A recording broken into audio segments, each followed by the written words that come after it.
Praise the Lord. Day 22 part 2లో భాగంగా సంఖ్యాకాండము 22వ అధ్యాయము 23, 24, 25 చదువుకుందాం. ముందుగా 22వ అధ్యాయం. తర్వాత ఇశ్రాయేలీయులు సాగి యెరికోకు ఎదురుగా యొర్దాను తీరమునున్న మోయాబు మైదానములలో దిగిరి. సిప్పోరు కుమారుడైన బాలాకు ఇశ్రాయేలు అమోరీయులకు చేసినదంతయు చూచెను. జనము విస్తారముగా ఉన్నందున మోయాబీయులు వారిని చూచి మిక్కిలి భయపడిరి. మోయాబీయులు ఇశ్రాయేలీయులను జంకిరి. మోయాబీయులు మిద్యాను పెద్దలతో ఎద్దు బీటి పచ్చికను నాకివేయినట్లు ఈ జనసమూహమున మన చుట్టూ ఉన్నది, యావత్తును ఇప్పుడు నాకివేయుననిరి. ఆ కాలమందు సిప్పోరు కుమారుడైన బాలాకు మోయాబీయులకు రాజు. కాబట్టి అతడు బెయోరు కుమారుడైన బిలామును పిలిపించుటకు అతని జనుల దేశమందలి నది యొద్దనున్న పేతోరునకు దూతల చేత ఈ వర్తమానము పంపెను. చిత్తగించుము, ఒక జనము ఐగుప్తుల నుండి వచ్చెను. ఇదిగో, వారు భూతలమును కప్పి నా ఎదుట దిగి ఉన్నారు. కాబట్టి నీవు దయచేసి వచ్చి నా నిమిత్తము ఈ జనమును శపించుము. వారు నాకంటే బలవంతులు. వారిని హతము చేయుటకు నేను బలముందెదునేమో. అప్పుడు నేను ఈ దేశంలో నుండి వారిని తోలివేయుదును. ఏలయనగా నీవు దీవించువాడు దీవింపబడుదుననియు శపించువాడు శపింపబడుదుననియు నేను ఎరుగుదును. కాబట్టి మోయాబు పెద్దలను మిద్యాను పెద్దలను సోదెసము చేత పట్టుకొని బిలాము నొద్దకు వచ్చి బాలాకు మాటలను అతనితో చెప్పగా అతడు వారితో, ఈ రాత్రి ఇక్కడనే ఉండుడి. యెహోవా నాకు సెలవిచ్చిన మాటలను నేను తిరిగి వచ్చి మీతో చెప్పేదనెను. అప్పుడు మోయాబు అధికారులు బిలాము నొద్ద బస చేసిరి. దేవుడు బిలాము నొద్దకు వచ్చి, నీ యొద్దనున్న ఈ మనుషులు ఎవరని అడుగగా బిలాము దేవునితో ఇట్లనెను, సిప్పోరు కుమారుడైన బాలాకను మోయాబు రాజు. చిత్తగించము, ఒక జనము ఐగుప్తుల నుండి బయలుదేరి వచ్చెను. వారు భూతలమును కప్పుచున్నారు. నీవు ఇప్పుడే వచ్చి నా నిమిత్తము వారిని శపింపుము. నేను వారితో యుద్ధం చేసి వారిని తోలివేయుదునేమో అని వీరి చేత నాకు వర్తమానం పంపెను. అందుకు దేవుడు, నీవు వారితో వెళ్ళకూడదు, ఆ ప్రజలను శపింపకూడదు, వారు ఆశీర్వదింపబడిన వారు అని బిలాముతో చెప్పాను. కాబట్టి బిలాము ఉదయమున లేచి బాలాకు అధికారులతో, మీరు మీ స్వదేశమునకు వెళ్ళుడి, మీతో కూడా వచ్చుటకు యెహోవా నాకు సెలవీయనని చెప్పుచున్నాడనగా మోయాబు అధికారులు లేచి బాలాకు నొద్దకు వెళ్ళి, బిలాము మాతో కూడా రానుల్లడాయననిరి. అయినను బాలాకు వారికంటే బహుఘనత వహించిన మరీ ఎక్కువ మంది అధికారులను మరలా పంపెను. వారు బిలాము నొద్దకు వచ్చి అతనితో, నీవు దయచేసి నా యుద్ధకు వచ్చుటకు ఏమీయూ అడ్డము చెప్పకుము. నేను నీకు బహుఘనత కలగజేసేదను. నీవు నాతో ఏమి చెప్పుదువో అది చేసేదను. కనుక నీవు దయచేసి వచ్చి నా నిమిత్తము ఈ జనమును శపించమని సిప్పోరు కుమారుడైన బాలాకు చెప్పెననిరి. అందుకు బిలాము, బాలాకు ఈ ఇంటెడు వెండి బంగారములను నాకిచ్చినను కొద్ది పని అయినను గొప్ప పని అయినను చేయునట్లు నేను నా దేవుడైన యెహోవా నోటి మాట మీరలేను. కాబట్టి మీరు దయచేసి ఈ రాత్రి ఇక్కడ నుండుడి. యెహోవా నాతో ఎన్నికేమి చెప్పునో తెలుసుకొందునని బాలాకు సేవకులకు ఉత్తరమిచ్చాను. ఆ రాత్రి దేవుడు బిలాము వద్దకు వచ్చి, ఆ మనుషులు నిన్ను పిలువవచ్చినడలా నీవు లేచి వారితో వెళ్ళిము. అయితే నేను నీతో చెప్పిన మాట చొప్పుననే నీవు చేయవలెనని అతనికి సెలవిచ్చాను. ఉదయమున బిలాము లేచి తన గాడిదకు గంత కట్టి మోయాబు అధికారులతో కూడా వెళ్ళెను. వారు వెలుచుండగా దేవుని కోపము రగులుకొనెను. యెహోవా దూత అతనికి విరోధి అయి త్రోవలో నిలిచెను. అతడు తన గాడిదనెక్కి పోవుచుండగా అతని పనివారిద్దరు అతనితో కూడా నుండిరి. యెహోవా దూత ఖడ్గము దూసి చేత పట్టుకొని త్రోవలో నిలిచి ఉండుట ఆ గాడిద చూచెను. కనుక అది త్రోవను విడిచి పొలంలోనికి పోయెను. బిలాము గాడిదను దారికి మలువలని దాన్ని కొట్టగా యెహోవా దూత ఇరుపక్కలను గోడలు గల ద్రాక్ష తోటల సందులో నిలిచెను. గాడిద యెహోవా దూతను చూచి గోడ మీద పడి బిలాము కాలును గోడకు అదిమెను. కనుక అతడు దాన్ని మరలా కొట్టెను.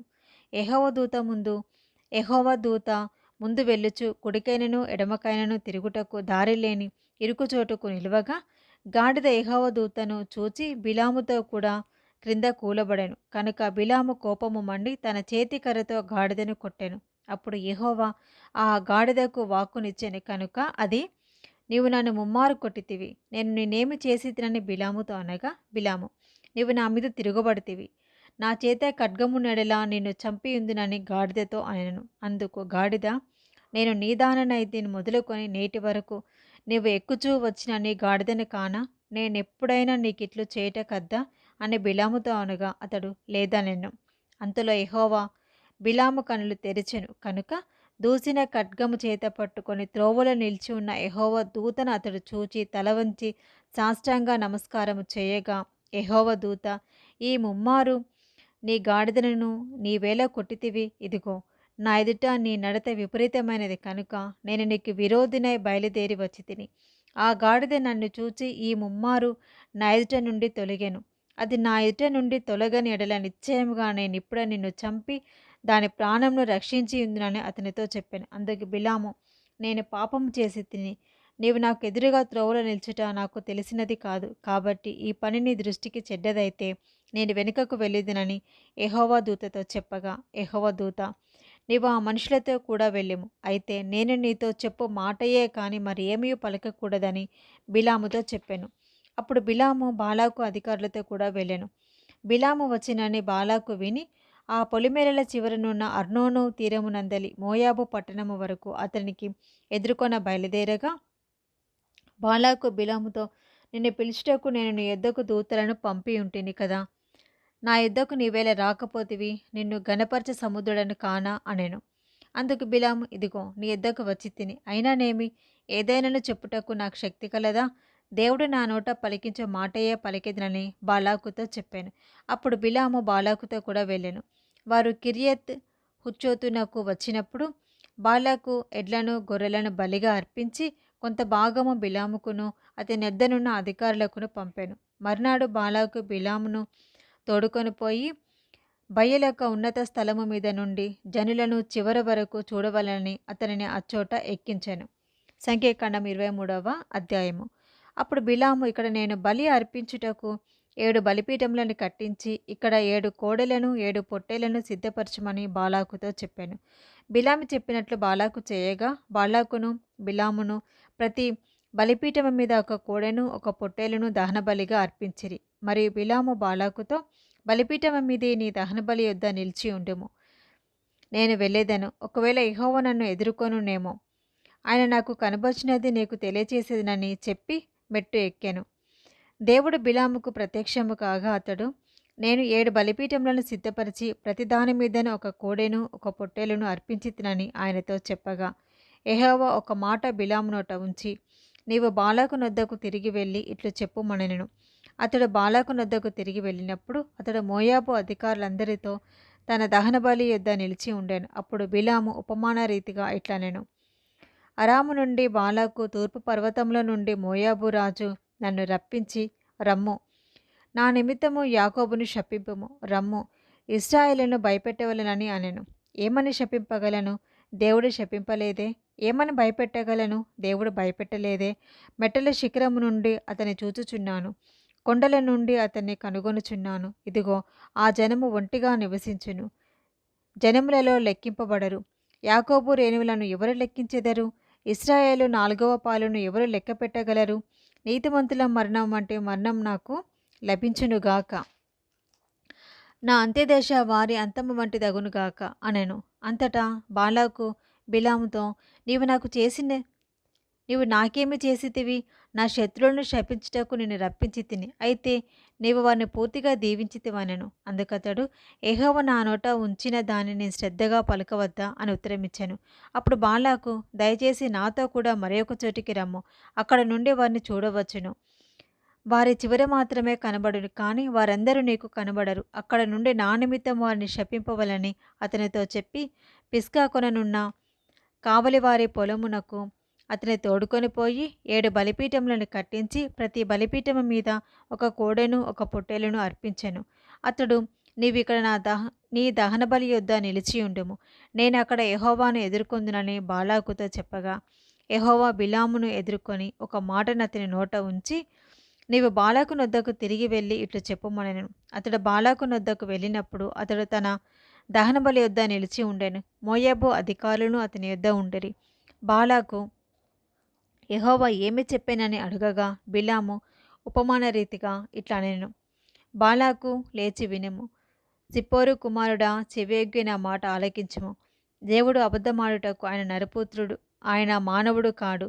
పశ్చాత్తాపపడుటకు ఆయన నరపుత్రుడు కాడు. ఆయన చెప్పి చేయకుండునా, ఆయన మాట ఇచ్చి స్థాపింపకుండునా, ఇదిగో దీవించమని నాకు సెలవాయెను. ఆయన దీవించెను, నేను దాన్ని మార్చలేను. ఆయన యాకోబులో ఏ దోషమును కనుగొనలేదు, ఇశ్రాయేలులో ఏ వంకరతనమును చూడలేదు. అతని దేవుడైన యెహోవా అతనికి తోడై ఉన్నాడు. రాజు యొక్క జయధ్వని వారిలో నున్నది. దేవుడు ఐగుప్తుల నుండి వారిని రప్పించెను. గురుపోతు వేగము వంటి వేగము వారికి కలదు. నిజముగా యాకోబులో మంత్రము లేదు, ఇశ్రాయేలులో శకునము లేదు. ఆయా కాలములందు దేవుని కార్యములు యాకోబు వంశస్థులకు ఇశ్రాయేలులకు తెలియజెప్పబడును. ఇదిగో ఆ జనము ఆడు సింహము వలె లేచును, అది సింహం వలె నిక్కి నిలుచును. అది వేటను తిని చంపబడిన వాటి రక్తము త్రాగు వరకు పండుకొనదు. అంతటా బాలాకు, నువ్వు ఏమాత్రమును వారిని శపింపనువద్దు, దీవింపనువద్దు అని బిలాముతో చెప్పగా, బిలాము, యెహోవా చెప్పినదంతే నేను చేయవలెనని నేను నీతో చెప్పలేదా అని బాలాకుకు ఉత్తరమియ్యగా, బాలాకు, నీవు దయచేసి రమ్ము, నేను వేరొక చోటికి నిన్ను తోడుకొని పోయేదను. అక్కడ నుండి నా నిమిత్తము నీవు వారిని శపించుట దేవుని దృష్టికి అనుకూలమగునేమో అని బిలాముతో చెప్పాను. బాలాకు ఎడారి ఎదురుగా నున్న పేయోరు శిఖరమునకు బిలామును తోడుకొని పోయిన తర్వాత, బిలాము, ఇక్కడ నాకు 7 బలిపీఠములను కట్టించి ఇక్కడ 7 కోడెలను 7 పొట్టేలను సిద్ధపరచమని బాలాకుతో చెప్పాను. బిలాము చెప్పినట్లు బాలాకు చేసి ప్రతి బలిపీఠము మీద ఒక కోడెను ఒక పొట్టేలను అర్పించిరి. సంఖ్యాకాండం 24వ అధ్యాయము. ఇశ్రాయేలును దీవించుట యెహోవా దృష్టికి మంచిదని బిలాము తెలుసుకున్నప్పుడు అతడు మునుపటి వలె శకునములను చూచుటకు వెళ్ళక అరణ్యం వైపు తన ముఖమును తిప్పుకొనెను. బిలాము కన్నులెత్తి ఇశ్రాయేలును తమ తమ గోత్రముల చొప్పున దిగి ఉండుట చూచినప్పుడు దేవుని ఆత్మ అతని మీదికి వచ్చెను. కనుక అతడు ఉపమాన రీతిగా ఇట్లనెను. బెయేరు కుమారుడైన బిలామునకు వచ్చిన దేవోక్తి, కన్నులు తెరిచిన వానికి వచ్చిన దేవోక్తి, దేవవాక్కులను వినిన వాని వార్త. అతడు పరవశుడై కన్నులు తెరిచినవాడై సర్వశక్తిని దర్శనము పొందెను. యాకోబు, నీ గుడారములు, ఇశ్రాయేలు నీ నివాస స్థలములు ఎంతో రమ్యమైనవి. వాగుల వలె అవి వ్యాపించి ఉన్నవి. నదీ తీరమందులే తోటవలెను, యెహోవా నాటిన అగరు చెట్ల వలెను, నీళ్ళ ఇద్దరున్న దేవదారు వృక్షం వలెను అవి ఉన్నవి. నీళ్లు అతని బొక్కెనెల నుండి కారును, అతని సంతతి బహుజలముల యొద్ద నివసించును. అతని రాజు అగగు కంటే గొప్పవాడగును, అతని రాజ్యము అధికమైనదగును. దేవుడు ఐగుప్తులో నుండి అతని రప్పించెను. గురుపోతు వేగము వంటి వేగం అతనికి కలదు. అతడు తన శత్రువులైన జనులను భక్షించును, వారి ఎముకలను విరుచును, తన బాణములతో వారిని గుచ్చును. సింహము వలెను ఆడు సింహము వలెను అతడు కృంగి పండుకొనెను. అతనిని లేపువాడెవడు? నిన్ను దీవించువాడు దీవింపబడును, నిన్ను శపించువాడు శపింపబడును. అప్పుడు బాలాకు కోపము బిలాము మీద మండెను. కనుక అతడు తన చేతులు చరుచుకొని బిలాముతో, నా శత్రువులను శపించుటకు నిన్ను పిలిచితిని, కానీ నీవు ఈ ముమ్మారు వారిని పూర్తిగా దీవించితివి. కాబట్టి నీవు ఇప్పుడు నీ చోటికి వేగముగా వెళ్ళుము. నేను నిన్ను మిక్కిలి గణపరిచిదినని చెప్పి తిని, కానీ యెహోవా నీవు ఘనత పొందకుండా ఆటంకపరచెననెను. అందుకు బిలాము బాలాకు, తన ఇంటడు వెండి బంగారులను నాకిచ్చినను నా ఇష్టము చొప్పున మేలైనను కీడైనను చేయుటకు యెహోవా సెలవిచ్చిన మాటను మీరలేను. యెహోవా ఏమి సెలవిచ్చునో అదే పలికెదనని నీవు నా యొద్దకు పంపిన నీ దూతలతో నేను చెప్పలేదా? చిత్తగించుము, నేను ఈ జనుల యొద్దకు వెళ్ళుచున్నాను. అయితే కడపటి దినములలో ఈ జనులు నీ జనులకేమి చేయుదురో అది నీకు విషితపరిచితిని రమ్మని చెప్పి ఉపమాన రీతిగా ఇట్లనెను. బెయేరు కుమారుడైన బిలామునకు వచ్చిన దేవోక్తి, కన్నులు తెరిచిన వానికి వచ్చిన దేవోక్తి, దేవవాక్కులను వినిన వాని వార్త, మహోన్నతిని విద్య నెరిగిన వాని వార్త. అతడు పరవశుడై కన్నులు తెరిచినవాడై సర్వశక్తిని దర్శనము పొందెను. ఆయనను చూచుచున్నాను కానీ ప్రస్తుతం ఉన్నట్టు కాదు, ఆయనను చూచుచున్నాను కానీ సమీపమున ఉన్నట్టు కాదు. నక్షత్రము యాకోబులో ఉదయించెను, రాజదండము ఇశ్రాయేలు నుండి లేచును. అది మోయాబు ప్రాంతమును కొట్టును, కలహవీరులందరిని నాశనం చేయును. ఏదోమును షేయూరును ఇశ్రాయేలుకు శత్రులు వారు స్వాధీనపరచుబడుదురు. ఇశ్రాయేలు పరాక్రమముందుదురు. యాకోబు సంతానమున ఏలిక పుట్టును, అతని పట్టణంలోని శేషమును నశింపచేయును. మరియు అతడు అమాలేకీల వైపు చూచి ఉపమాన రీతిగా ఇట్లనెను. అమాలేకు అన్యజనములకు మొదలు వాని అంతము నిత్య నాశనమే. మరియు అతడు కెనీల వైపు చూచి ఉపమాన రీతిగా అట్లనెను, నీ నివాస స్థలము దుర్గమమైనది, నీ గూడు కొండ మీదే కట్టబడి ఉన్నది. అష్షూరు నిన్ను చెరగా పట్టు వరకు కయ్యూను నశించునా? మరియు అతడు ఉపమాన రీతిగా, అయ్యో, దేవుడిట్లు చేయునప్పుడు ఎవడు బ్రతుకును? కిత్తీము తీరము నుండి ఓడలు వచ్చును, అవి అష్షూరును ఏబేరును బాధించును, కిత్తీలు కూడా నిత్యనాశనము పొందుదురనెను. అంతటి బిలాము లేచి తన చోటికి తిరిగి వెళ్ళెను, బాలాకును తన త్రోవను వెళ్ళెను. సంఖ్యాకాండము 25వ అధ్యాయము. ఇశ్రాయేలీయులు షిత్తీములో దిగి ఉండగా ప్రజలు మోయాబు రాండ్రతో వ్యభిచారం చేయసాగిరి. ఆ స్త్రీలు తమ దేవతల బలులకు ప్రజలను పిలువగా వీరు భోజనం చేసి వారి దేవతలకు నమస్కరించిరి. అట్లు ఇశ్రాయేలీయులు బయల్పేరుతో కలిసికొనినందున వారి మీద యెహోవా కోపము రగులుకొనెను.